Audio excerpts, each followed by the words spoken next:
নমস্কার, হাতাখুন্তি জমজমাটি রান্নাঘরে আপনাদের স্বাগত জানাই। চলে এসেছি একটা মজাদার রেসিপি নিয়ে। রোজকারের এই একঘেয়েমি লুচি পরোটা খেতে খেতে আমাদের আর ভালো লাগে না। তখন যদি এই ছুটির দিন বা অন্য যে কোনো অকেশনের দিনকেও যদি আপনারা এরকম একটা রেসিপি তৈরি করে নেন, তাহলে বাড়ির লোকেরা আর বাইরের খাবার খাওয়ার জন্য একেবারেই আপনাদের পাগল করবে না। তো চলুন ঝটপট করে দেখে নিই এই রেসিপিটা তৈরি করতে কী কী লাগছে।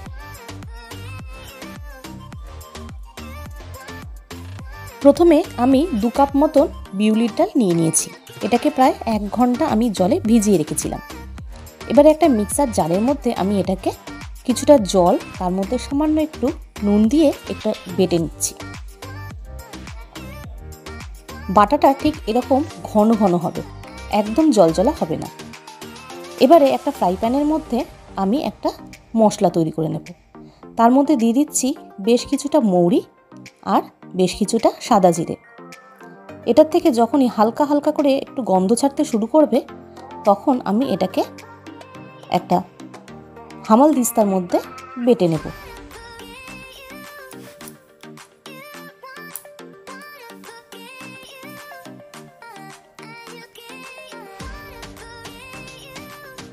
এবারে হামাল দিস্তার মধ্যে আমি কিছুটা আদা কুচি আর সামান্য কয়েকটা লঙ্কা কুচি নিয়ে বেটে নিচ্ছি।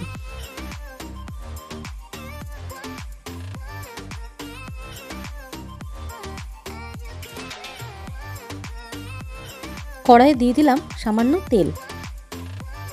এবারে ওই বিউলির ডাল বাটাটাকে তেলের মধ্যে দিয়ে তার মধ্যে এক এক করে মশলাগুলো অ্যাড করব।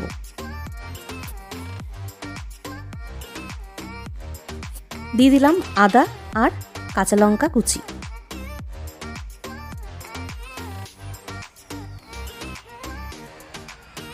স্বাদ মতো নুন দিলাম।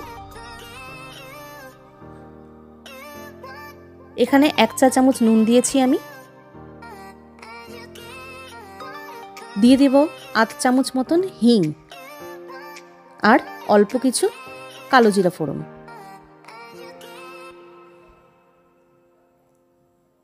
দিয়ে দেব 2 চামচ মতন চিনি। এবারে ভালো করে আমি এটাকে মিশিয়ে নেব। এবারে যে ভাজা মশলাটা আমি তৈরি করে রেখেছিলাম, সেই ভাজা মশলাটা এর ওপরে ছড়িয়ে দেব। দেখুন, নাড়ুর পাকের মতন পুরটা আমার তৈরি হয়ে এসেছে। এবার এটাকে একটা বাটির মধ্যে আমি ঢেলে রাখব।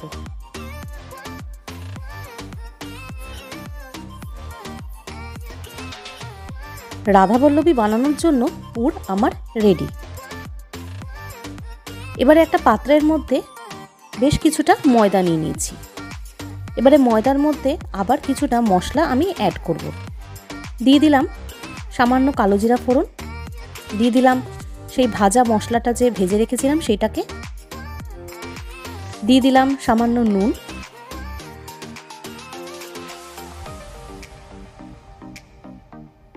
চিনি,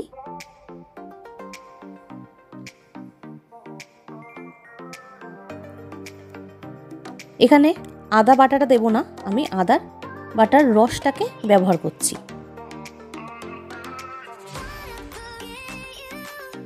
দিয়ে দেব সামান্য হিং আর সাদা তেল। এবারে সব কিছুকে ভালো করে আমি ময়দাটার সাথে মিশিয়ে নেব।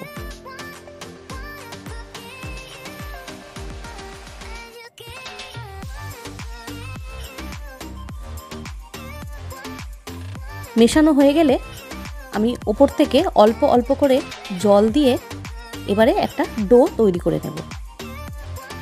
এখানে আপনারা চাইলে উষ্ণ গরম জল ব্যবহার করতে পারেন, কিন্তু আমি এখানে ঠান্ডা জলেই ডোটা তৈরি করেছি।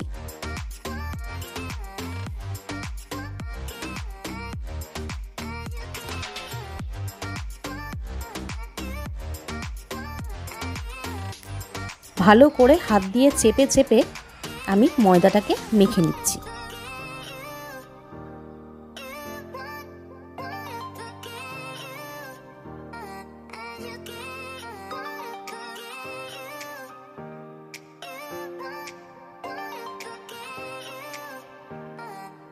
ময়দা মাখাটা আমার কমপ্লিট হয়ে গেছে।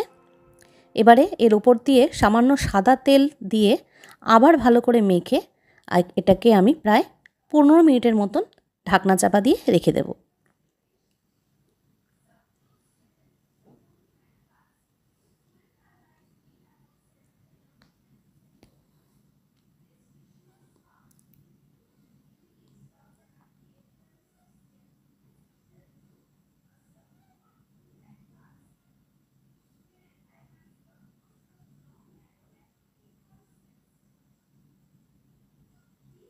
পনেরো মিনিট পর ঢাকনাটা খুলে আবার এটাকে ভালো করে হাত দিয়ে চেপে চেপে মেখে নিয়ে এবারে এটার থেকে আমি এক এক করে লেচি কেটে নেব। যাতে সমান সমান লেচিগুলো হয় তাই আমি একটা ছুরির সাহায্যে লেচিগুলোকে কেটে নিচ্ছি।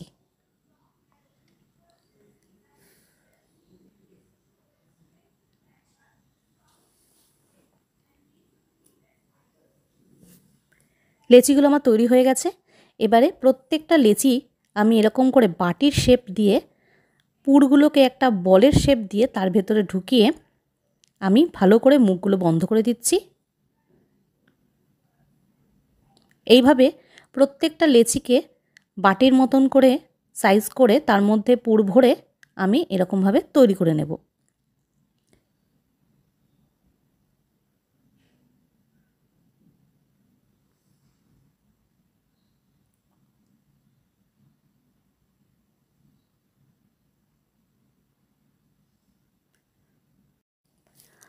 আপনারা এরকম ময়দার মধ্যে পুর ভরে লেচিগুলোকে স্টোর করে ফ্রিজে 2-4 দিন রেখে দিয়ে তারপরে আবার বের করে ভেজে নিয়েও খেতে পারেন।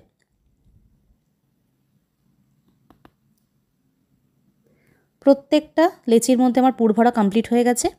এবারে আমি এক এক করে এগুলোকে বেলে নিচ্ছি। অল্প অল্প ময়দা দিয়ে এগুলোকে বেলে নেব।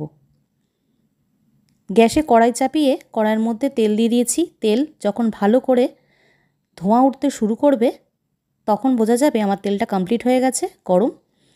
তখন আমি এই রাধাবল্লভীগুলোকে এক এক করে ছেড়ে দেব। খুব বেশি লাল করে আমি এগুলোকে ভাজবো না।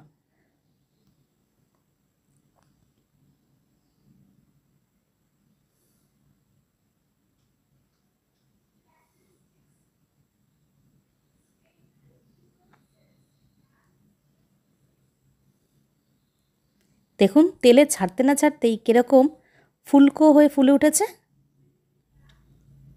খেতেও কিন্তু দুর্দান্ত হয়েছে। অবশ্যই আপনারা রান্নাটা ট্রাই করবেন আর কেমন লাগলো আমাকে অবশ্যই কমেন্ট করে জানাবেন। সাবস্ক্রাইব করতে কিন্তু একেবারেই ভুলবেন না। ভালো লাগলে একটা লাইক আর একটা শেয়ার করে দেবেন।